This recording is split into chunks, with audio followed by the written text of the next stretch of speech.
وہی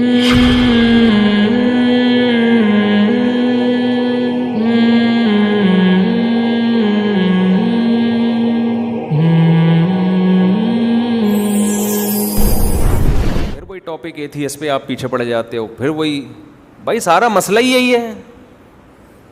موت کے بعد دوبارہ زندگی کا نہ یقین ہے نہ استحضار ہے, تبھی تو بدماشی ہیں ساری. دیکھو آپ کو پتا ہو کہ 50-60 سال کے بعد میں نے وہاں سیٹل ہو جانا ہے. لوگ جاتے ہیں نا, امریکہ جاتے ہیں جاب کے لیے, سعودیہ جاتے ہیں, ان کو پتا ہے یار 60 سال میں ریٹائر ہو کے ہم نے کہاں آنا ہے, پاکستان آنا ہے. تو تیاری شروع کر دیتے ہیں نا, یار یہاں پہلے سے دکانیں خرید کے رکھو, ہوٹل بناؤ, کیونکہ ہم نے بالآخر ریٹائر ہو کے آنا کہاں ہے, پاکستان موو کرنا ہے, فیملی ہماری وہیں ہے, قبر تک کے لیے جگہ دیکھ لیں گے. تو بھائی ہم نے موو کر کے آنا پاکستان ہے واپس, تو ہم یہیں پر سیٹلمنٹ کے لیے یہاں پر جو ہے نا, میں نے بہت سے لوگ دیکھے ہیں سعودیہ میں جاب کر رہے ہیں, یہاں پراپرٹی خریدنے ہیں. کیوں بھائی یار جتنے بھی سال ہوں, 50-60 سال کے بعد تو بالآخر ہم نے کہاں جانا ہے, تو پیسہ یہاں بھیج رہے ہیں یار. بحریہ ٹاؤن میں 2 پلاٹ لے لو, 2 ناظم آباد میں لے لو, سنا ہے نیا ناظم آباد پانی میں نہیں ڈوبا, صحیح ہے نا, مجھے کوئی کمیشن نہیں ملے گا اس پہ. تو سنا ہے جی یہ ہو جائے گا, یہ ہو جائے گا, اس طرح کر کے نا. بات ایک چھوٹی سی کر دوں, میں کبھی کسی ہوٹل میں کھانا کھانے جاؤں, ہوٹل کے مالکان مجھ سے ویڈیو بنوا لیتے ہیں, کھانا کیسا لگا, میں بولتا ہوں بہت اچھا لگا. بولنا پڑتا ہے نا, یہ تھوڑی بولوں گا کہ بالکل بھی اچھا نہیں لگا. تو وہ ویڈیو چلتی آتی ہے. لوگ یہ سمجھتے ہیں کہ شاید میں جو جیسے فنکار اداکار لوگ ہوتے ہیں نا, وہ کمپنی کی مشہوری کے لیے کھاتے ہیں اور کہتے ہیں آئیے آپ بھی یہیں کباب کھائیے اور بہت اچھے ہیں. تو میرا یہ کام نہیں ہے, نہ مجھے کمیشن ملتا ہے نہ کوئی پیسے, نہ میں کسی کی پبلسٹی کے لیے جاتا ہوں. جا کے لوگ کیش کرا لیتے ہیں, چلے گئے تو لوگوں نے کیش بھی کرا. اب ان کو منع نہیں کیا جا سکتا اس وقت پہ. ہم تو ویسی تفریح میں کہیں چلے گئے, اب وہ فوراً کہتے ہیں مفتی صاحب ایک ذرا آپ تھوڑا سا ویڈیو ریکارڈ کروا دیں, کیسا لگا کھانا. تو اب میں نہیں, یہ غیر اخلاقی حرکت ہوتی ہے نا کہ آدمی کیسے منع کرے اس کو. میں بولتا ہوں ماشاء اللہ بہت اچھا لگا کھانا. تو یہ وہی ہے 50-50 میں جو کمنٹری کروا رہا تھا نا, بندوق پیچھے رکھی ہوئی تھی, وہ کہہ رہا سلیم اللہ بہت اچھا ہاکی کھیل رہا ہے نا. 50-50 آتا تھا, اس میں دکھایا ہاکی کی کمنٹری ہو رہی ہے, سلیم اللہ بہت اچھا کھیل رہا ہے. لوگ کہہ رہے ہیں بھائی سلیم اللہ تو کھیل ہی نہیں رہا صحیح طریقے سے. وہ کہہ رہا نہیں بہت اچھا کھیل رہا ہے. لوگوں نے کہا یار ہم جا رہے ہیں اسٹیڈیم چھوڑ کے, کہہ رہے تم جہنم میں جاؤ, سلیم اللہ بہت اچھا کھیل رہا ہے. آخر میں رونے لگا کہ اللہ کی قسم بہت اچھا کھیل رہا ہے. روتے روتے بتا رہا ہے, کیمرے میں دکھایا پیچھے پسٹل رکھی ہوئی ہے اس کے یہاں نا. اس میں یہ شو کروایا تھا کہ کمنٹری کرنے والوں کو بھی نا ایک بعض دفعہ خرید لیتے ہیں. واللہ عالم, اللہ ہی جانے صحیح ہے غلط ہے, لیکن وہ بھی کسی کھلاڑی کو اوپر لے جا رہے ہیں, کسی کو. دنیا میں ہر چیز اب ایک وہ بن چکی ہے نا, کمرشل ہو چکی ہے ہر چیز. تو اب مفتی بھی کمرشل ہو گئے ہیں, مولانا بھی کمرشل ہو گئے ہیں. وہ نہیں بھی ہوتے, لوگ ان کو کمرشل کے طور پہ استعمال کر لیتے ہیں. اب کئی بار ہم ویسے ہی چلے گئے کہیں ہوٹل پہ کھانا کھانے کے لیے, دل چاہ رہا تھا کہیں بیٹھنے کا, کھا لیا, فوراً وہ پھر ہوٹل کا مالک آ جاتا ہے, ایک سیلفی, اور پھر بتائیں کیسا لگا. میں کہتا ہوں بہت اچھا لگا. نہیں بھی لگا ہو تو کیا کہتا ہوں, بہت اچھا لگا. پیچھے کیا رکھی ہوئی ہے, بندوق. بندوق کا مطلب دباؤ تو ہے نا, ویسے تو اچھا ہی ہوتا ہے عام طور پہ, تبھی تو گئے تھے ہم کہ اچھا رپورٹ تھی کہ بھائی یہاں کا کھانا اچھا ہے تو چلے گئے.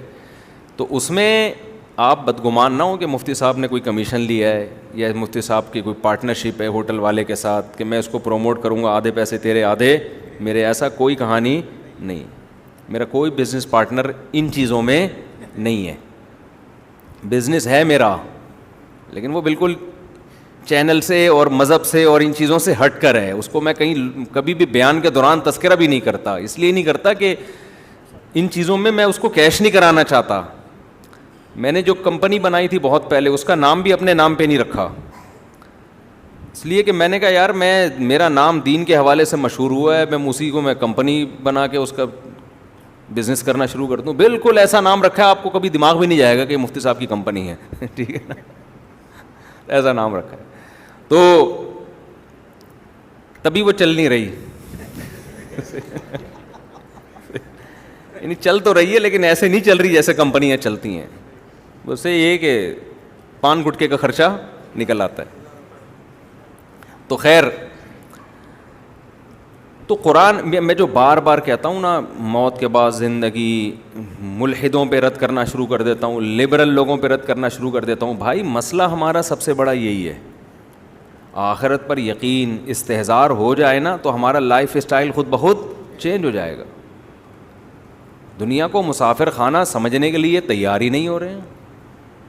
تو میں مثال دے رہا تھا، سعودی عرب میں ایک آدمی جاب کر رہا ہے، سعودی عرب میں ایک آدمی جاب کر رہا ہے، بہت سے لوگ جاب کر رہے ہیں، تو وہ یہیں پراپرٹی خریدتے ہیں نا. ایسے بھی لوگ ہیں، ایک صاحب جاب کر رہے تھے، وہ انجینئر تھے، یہاں انہوں نے بیکری بنا لی کہ یار ریٹائرمنٹ کے بعد میں کسی کمپنی میں بطور انجینئر تو لگ نہیں سکتا، تو کوئی تو بزنس ہونا. بیکری بنائی انہوں نے، وہ دبا کے چلا رہے ہیں، بیکری بہترین چل رہی ہے. وجہ کیا ہے؟ اس کو پتا ہے بھائی 60 سال کے بعد میں نے جانا کہاں ہے؟ پاکستان. لہذا اس کی تیاری پہلے سے شروع کر دے گا. بعض لوگ خود انویسٹ نہیں کرتے، وہ اپنے بچوں کو اسٹیبل کر دیتے ہیں کہ بیٹا اب میں آ رہا ہوں، اب تم نکل لو کہیں، یا میں نے تمہیں پڑھا دیا ہے، اب تم گھر سنبھالو تو میں ریٹائرمنٹ لے کے واپس آ جاؤں. تو 60 سال آپ اس 60 کو اگر 80 کر دیں، اگر 80 ہو جائے ریٹائرمنٹ کی عمر، تو لوگ 80 سال کے بعد کی پلاننگ شروع کر دیں گے. تو مجھے بتاؤ اس دنیا سے ہم ریٹائر ہو جائیں گے نا 60 70 80 میں؟ کیا خیال ہے؟ اسے تو پتہ ہے کہ 60 سال سے پہلے ریٹائر نہیں ہوں گا میں، ہمیں تو پتہ بھی نہیں ہے کہ 60 سال سے پہلے آج کی رات بھی زندہ رہیں گے کہ نہیں رہیں گے. اور چلو فرض کر لو آپ تقوی کے اس مقام تک نہ جائیں جہاں تک اہل اللہ گئے ہوئے ہیں، وہ تو ایک سیکنڈ کے لیے بھی غافل نہیں ہوتے. ہم میں سے ہر شخص فرض کر لے کہ میں 80 سال کے بعد ہی ریٹائر ہوں گا اس دنیا سے، یعنی میں مروں گا 80 سال کے بعد. حالانکہ اس مجمع میں مجھ سمیت جتنے لوگ بیٹھے ہیں شاید 2 4 80 کراس کر پائیں، بمشکل 1 یا 2 ہوں گے جو 80 تک پہنچیں گے. جتنے لوگ یہاں بیٹھے ہوئے ہیں، آپ کی فار یور کائنڈ، وہ کیا کہتے ہیں، فار یور کائنڈ انفارمیشن، آپ کو میں بتاتا چلوں کہ ہم میں 80 کوئی بھی پہنچنے والا نہیں ہے. کیوں؟ آپ قبرستان میں اتنے لوگ، قبر جو ہے نا، فرض کر لو جا کے جتنی قبریں ہیں نا، جتنے لوگ یہاں بیٹھے ہیں قریب قریب یوں سمجھو یہ سارے قبرستان، ان کی عمریں چیک کرو آپ. 100 قبروں میں ایک بھی آپ کو 80 والا نہیں ملے گا. 1000 میں شاید 2 4 مل جائیں جو 80 کراس کیے تھے انہوں نے، 1000 میں بمشکل 2 یا 3 ایسے ملیں گے. میں نے یہ کام کیا ہے، میں ہوائی بات نہیں کر رہا.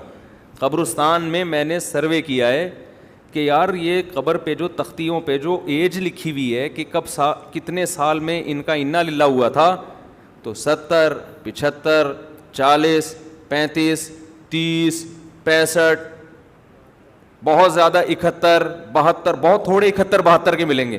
80 کے آپ کو ایسا لگتا ہے کہ قبرستان 80 سال پہلے تھا ہی نہیں. بہت کم ملیں گے 80 کے آپ کو. اور صحیح بخاری کی حدیث بھی ہے، صحیح حدیث ہے، بخاری کی ہے یا مسلم کی مجھے یاد نہیں رہا. اعمار امتی ما بین 60 الی 70، آپ صلی اللہ علیہ وسلم نے فرمایا میری امت کی جو عمر ہے وہ 60 سے 70 کے درمیان ہوگی، یعنی میجورٹی 70 کراس کرنے سے پہلے مر جائے گی.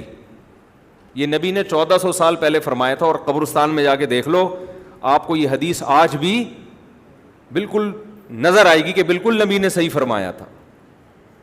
70 سے اوپر آپ کو بہت کم لوگ نظر آئیں گے. تو میں پھر بھی کہہ رہا ہوں یار 80 فرض کر لو بس. اس مجمع میں 2 3 لوگ ہوں گے جو 80 تک پہنچیں گے. آپ سمجھ رہے ہو کہ میں پہنچوں گا؟ مجھے بھی نہیں لگتا میں پہنچوں گا. یہ تو ابھی ہم ایسے پھدک رہے ہیں نا، پراٹھے پراٹھے. کب تک چلیں گے پراٹھے؟ آہستہ تو بڑھاپا ہے بھائی آگے. ابھی تو میں سوچ رہا ہوں تھوڑا شادیوں کی باتیں بھی کم کروں تاکہ ایک دم چھوڑنے میں پھر بدنامی ہوگی. ابھی سے تھوڑا لپیٹنا شروع کر دو شادیوں وادیوں کی بات. ابھی سے نا تھوڑا سا ہاتھ ہلکا رکھو. ابھی تک تو کرنٹ ہے تو بڑی شادیاں وادیاں چل رہی ہیں، تو پھر ایک دن آئے گا کہ یار شادی کی بات کرتے ہوئے بھی آدمی کو غصہ آئے گا، بولے گا یار کوئی اور بات کر بھائی، تو کیا شادی لگائی ہوئی. یہ سب کے ساتھ ہوتا ہے. تو 80 سال جو ہے فرض کر لیتے ہیں کہ میں اور آپ سب کب تک رہیں گے زندہ؟ 80 سال. یار آپ سعودیہ میں ہو، آپ کو یہ ہو کہ 80 سال کے بعد ریٹائر ہو جاؤ گے، آپ 30 سال پہلے سے پلاننگ کرنا شروع کر دیتے ہو. سارا کبھی بھی سرمایہ، کوئی بھی پاگل آدمی ایسا نہیں ہے تاجر جو سارا پروفٹ کھا جاتا ہو. کبھی دیکھا آپ نے؟ سارا پروفٹ کباب برگر اور اس میں اڑا دیتا ہو. کچھ نہ کچھ کوئی پراپرٹی لے لیتا ہے بھائی, کپڑے بنا لے گا, گاڑی, میرا بیان سنا ہوا ہوگا تو گاڑی اچھی رکھ لے گا, بیوی اچھی رکھ لے گا, کپڑے اچھے رکھ لے گا, کھا اچھا لے گا. اس کے بعد اگر 20 دفعہ بھی میرا بیان سنا ہوگا پھر بھی جو بچے گا کہے گا یار چلو صدقہ بھی کر لیا, اب پراپرٹی لے لو نا. یہاں تو ہم بھی کہتے ہیں کہ اب لے لو, بچوں کے لیے کچھ بچا لو. اس اسٹیج پہ تو ہم بھی کہتے ہیں بھائی اچھا کھا لیا, اچھی گاڑی بھی ہے, اچھا پہن لیا, اچھی بیوی بھی ہے, بچوں کو پڑھا بھی دیا, اب جو بچ رہا ہے اس میں سے صدقہ بھی کرو اور باقی پراپرٹی لے کے ڈال دو تاکہ مرنے کے بعد بچوں کے کام آ جائے. تو لوگ مرنے کے بعد کیا, مرنے سے پہلے اپنے لیے بھی پراپرٹی لے کے ڈال دیتے ہیں, ہمارے کام آ جائے گی. تو جتنی فکر انسان اس 80 سال کی زندگی کے لیے کر رہا ہوتا ہے, جس کی پل کا بھی اعتبار نہیں ہے کہ کل میں زندہ بھی رہوں گا کہ نہیں. دیکھو ہم نے اپنی زندگی میں لوگ دیکھے ہیں بہت پیسہ لگا کے کروڑوں روپے کا بنگلہ تیار ہوا, جس دن تیار ہوا اسی دن اٹیک ہوا, انتقال ہو گیا. 1-2 واقعات نہیں ہیں. گھر دیکھنا نصیب نہیں ہوا, رہنا نصیب نہیں ہوا. ہم بچپن میں دیکھتے تھے کہ جب بھی کوئی گھر بناتا تھا نا تو اس کو بڑی بوڑھی عورتیں اور بڑے بوڑھے دعا دیتے تھے اللہ رہنا نصیب کرے. ہم کہتے تھے یہ کیا مطلب ہے, بنایا ہے تو رہے گا نا. پھر جب ہم نے موتیں دیکھی نا کہ بسا اوقات بناتا کوئی اور ہے, رہتا کوئی اور ہے, پھر ہمیں یہ بڑے بوڑھوں کی یہ دعا سمجھ میں آئی کہ یہ انہوں نے اصل میں زندگی میں دیکھے ہوئے ہیں, کروڑوں روپے لگا کے بناتے ہیں, رہنا نصیب نہیں ہوتا, وارثین مزے اڑا رہے ہوتے ہیں اس میں, اور وہ کون سا رہتے ہیں, وہ بھی بیچ باچ دیتے ہیں. اور ابا کو 2-3 دن یاد رکھتے ہیں, اس کے بعد ابا مارکیٹ سے, پہلے مارکیٹ سے شارٹ ہوئے, اب دماغ سے شارٹ, ابا کو بھی بھول جاتے ہیں. اور جتنا بڑا گھر ہوگا ابا اتنی جلدی آپ کے دماغ سے نکلیں گے, کیونکہ جتنا انسان کا پاس پیسہ ہوتا ہے نا, ابا اماں کو اتنی جلدی بھولتا ہے. غریب آدمی پھر بھی یاد رکھ لیتا ہے اپنے ابا کو. جتنی عیاشی آتی ہے تو رشتے اتنے ہی کمزور ہوتے ہیں, جتنی غربت ہوتی ہے رشتے, غریب کے پاس رشتوں کے علاوہ کچھ ہے نہیں نا, وہ رشتوں کو پھر بھی یاد رکھ لیتا ہے. تو اس لیے میں بار بار اس پہ بات کرتا ہوں, قبر کا کے بعد زندگی ہے, اور اس کے عقلی دلائل دیتا ہوں, کیونکہ یہ دور ہے آج کل لوگوں نے عقل کو اپنا باپ بنا لیا. بنانا بھی چاہیے, اسلام بھی عقل استعمال کرنے کا حکم دیتا ہے, لیکن اس عقل کو ایسا باپ بنایا ہے کہ وہ غلط گائیڈ کر رہی ہے, غلط گائیڈ کر رہی ہے وہ عقل. تو میں عرض کر رہا تھا کہ جیسے ایک آدمی امریکہ میں ہو, سعودیہ میں, اس کو پتا ہے واپس میں نے اپنے کنٹری میں آنا ہے, وہ تیاری کرتا ہے نا. تو اگر مجھے اور آپ کو 100% یقین ہے کہ مرنے کے بعد زندگی ہے, تو یار یہاں آپ کو آنا تھا 10 سال کے لیے, 60 سال میں ریٹائر ہو کر آ رہے ہو تو عمر ہے 60 سے 70, 10 سال کے لیے تو اتنی پلاننگ کر رہے ہو کہ میں 10 سال کیسے گزاروں گا. اور جہاں مرنے کے بعد کروڑوں اربوں سال رہنا ہے, اس کے لیے ذرہ برابر بھی کوئی پلاننگ نہیں ہے. تو